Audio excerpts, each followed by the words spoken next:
Hello, this is Robert, and today I'm talking about Bridgerton. Yes, the TV series that you all know, which is making a huge splash in the TV watching people. Splash, right? So why is it so popular? Well, I'm not here to answer that question, no, but I'm here to tell you why it can help you to learn English better. Because Bridgerton is a new series, I need to give you a little bit of a background. So, first of all, it is set in the Regency period in England. Basically, King George III, towards the end of the 18th century and the beginning of the 19th century, was really not governing the country that well. So who was governing the country in his time?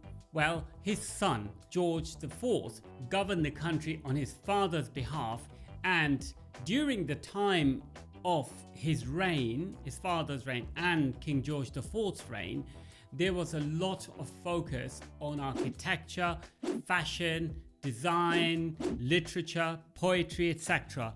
And you might remember Jane Austen, she wrote during this period.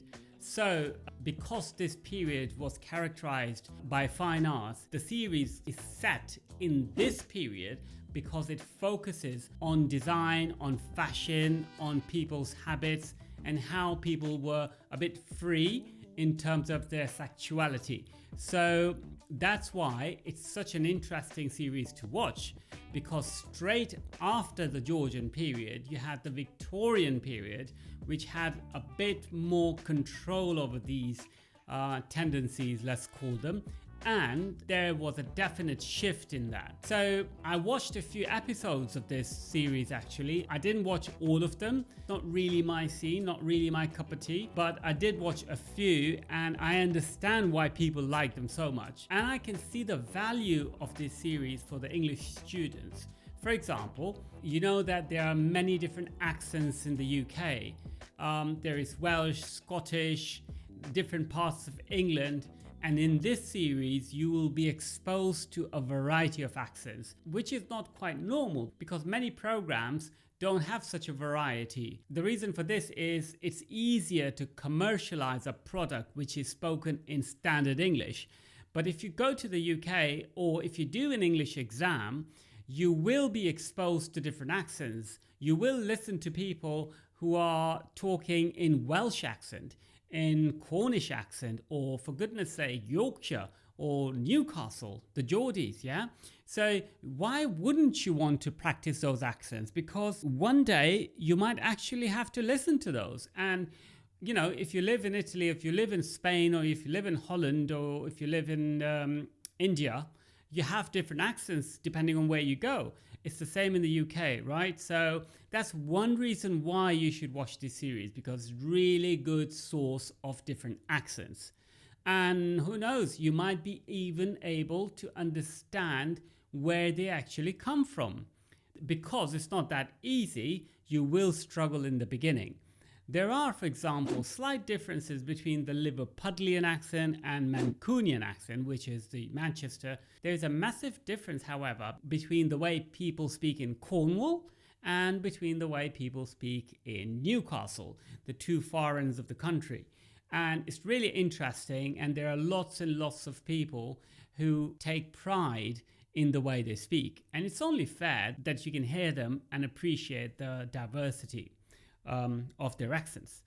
The second reason why the series Bridgerton is so good is because it has a lot of suspense drama. You're so interested to know what's going on, you almost forget that you're listening to something in English. You're more interested in actually what's happening, which takes your mind off the difficulty of understanding a language. You're more interested in the facts and what's going on.